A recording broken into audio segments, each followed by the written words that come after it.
एक राजा था, उनका नाम दशरथ था। उनकी कई सारी रानियां थी। 3 रानियां थी। ये रानियां थी दोनों के, उनका कोई पुत्र पैदा नहीं हो रहा था, तो मैंने खीर बनाई और मैं तीनों रानियों को खिला दी।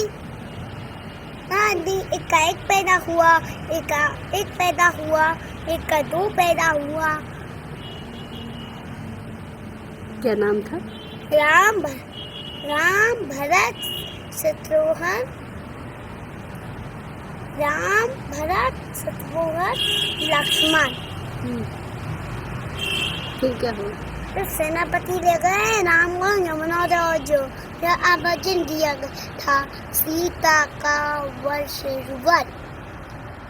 एक के बाद एक कई राजकुमार आए और वो वृत्त धनुष उठाने में नाकाम हो गए।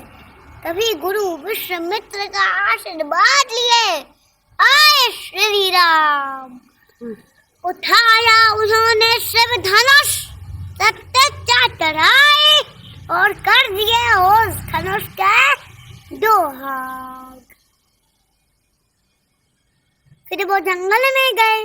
जंगल में एक छोटी सी कुटिया बनाई और लक्ष्मण ने सीता ने घर को सजाया और छोटी सी कुटिया को स्वर्ग बनाया।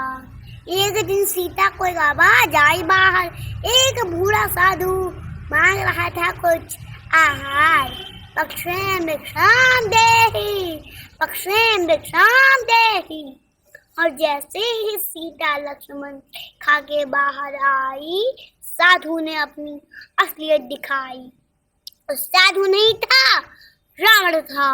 देखते ही देखते हो गया वो फिर क्या हुआ? जब राम सीता को में निकले तो उनकी मुलाकात हुई हनुमान सुग्रीव। हनुमान जी की वानर सेना की मदद से वो सीता माता को ढूंढ पाए। और उसके आगे महासागर था। उसको पार करने के लिए ना उनके पास कोई नाव था, ना कोई जहाज था। फिर कैसे पार हुआ? तभी गुरु विश्वामित्र ने हनुमान को आगे बुलाया और उन्हें अपनी ताकत की बात दिलाई। हनुमान को बताया कि उन्होंने कल सुबह को निगल खाया। हनुमान निकल पड़े आवाज के सारा जोर। कहीं भी जैसे आवाज आई, दोस्त वरन और सुग्रीव राम बे राम और सुग्रीव। उन्होंने तीर चलाया पर उन्हें पता नहीं था ये कुछ नहीं बिगाड़ पाएगा हनुमान जी का। फिर उन्होंने त्रिशूल फेंका, त्रिशूल भाला को काट देता है। फिर हनुमान बंदी ले जाए गए रावण के दरबार में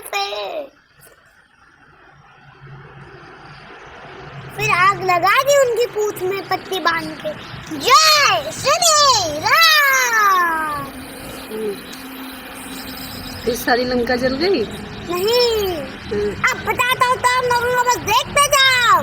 हनुमान जी ने अपनी जड़ी हुई पूंछ आग लगाई हर दिशा में।